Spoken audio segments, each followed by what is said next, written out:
Yan. Alimasag na hinaluan ng gabi na yan. Hindi na gabi hinaluan ng alimasag. Hello guys, for today's video, yun, luto tayo ng ginataang gabi na may yan, alimasag o alimango. Guys, ang tataba pero may aligay ha? Tapos itlogan po, sarap na ito. So nilagyan na nga natin yan ng unang gata.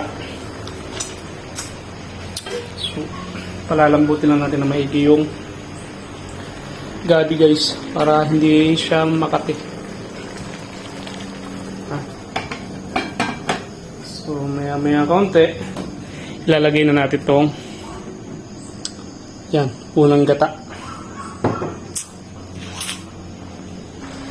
Lagyan na natin yung pangalawa.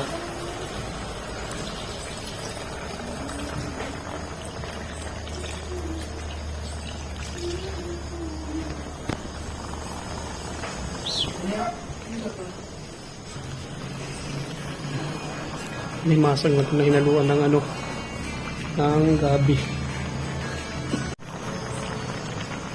Yan. Alimasag na hinaluan ng gabi na yan. Hindi na gabi hinaluan ng alimasag.